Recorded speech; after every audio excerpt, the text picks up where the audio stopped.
Bonjour, bienvenue sur l'atelier de Nelly.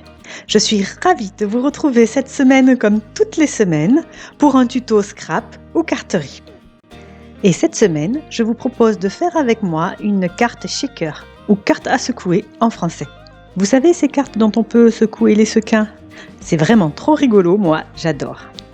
Pour cette carte, j'ai utilisé la collection Trésors d'Océan de chez Stampin' Up. Cette collection, je vous l'ai déjà montrée, j'ai déjà fait pas mal de projets avec et je l'adore. Comme d'habitude, je vous ai listé tous les produits Stampin' Up que j'ai utilisés dans la barre de description. Et si vous allez voir et que vous cliquez sur le lien, vous tombez direct sur la boutique. Outre ces papiers magnifiques, la collection comprend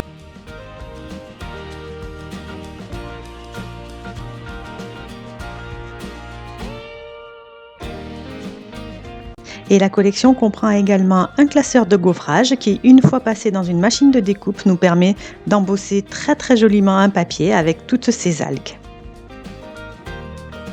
Et je vais également utiliser le lot de sequins qui est vendu avec la collection.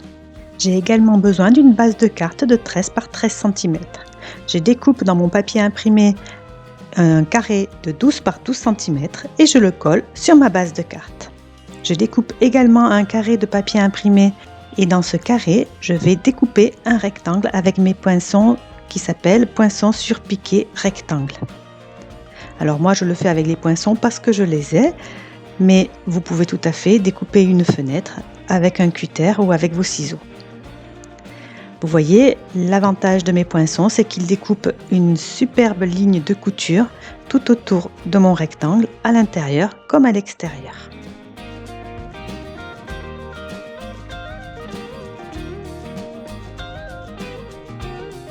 Je prends mon carré de papier imprimé et je le passe dans ma machine de découpe de façon à obtenir un joli papier gaufré. Je vais ensuite coller un papier transparent en acétate à l'arrière de mon carré de façon à ce que mes sequins ne s'échappent pas. Donc c'est pour fermer l'ouverture. Donc moi j'utilise un acétate qui nous vient de Stampin' Up qui s'appelle papier fenêtré. Mais petite astuce, vous pouvez tout à fait utiliser des papiers plastiques de récupération que vous trouvez par exemple sur les emballages. Tout autour de mon ouverture, je vais coller de la mousse 3D. Il faudra juste vous assurer que l'épaisseur de votre mousse vous permette de faire bouger tranquillement vos sequins. Si ce n'était pas le cas, il faudra en mettre une deuxième couche.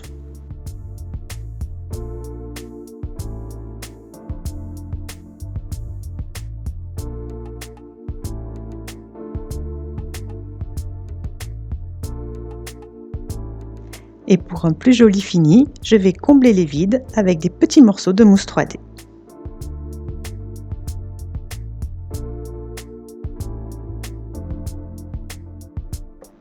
Il me suffira ensuite de remplir la fenêtre avec les sequins.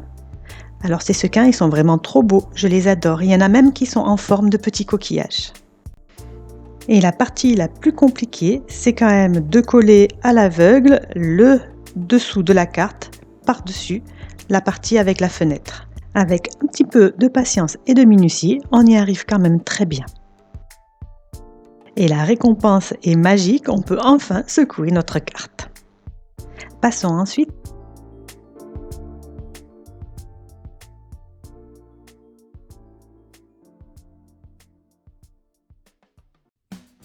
Il suffit ensuite d'assembler cette jolie petite baleine et de choisir laquelle des deux, de celle qui a le corps uni ou celle qui a le corps en papier imprimé, nous allons choisir pour mettre sur la carte.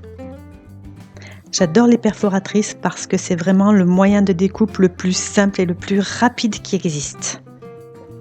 Je rajoute un œil au feutre noir à mes petites baleines, mais sachez que cet œil a déjà été découpé par la perforatrice et peut être collé par-dessus. Je colle ma baleine sur ma carte. Avec le set de tampons, je tamponne des algues sur un morceau de papier blanc et je vais les découper pour compléter mon décor. Je vais ensuite découper une bande de papier imprimé, mon souhait étant d'imprimer le vœu dessus. Mais vous allez voir, je vais faire une grosse boulette, je vais tamponner mon vœu à l'envers.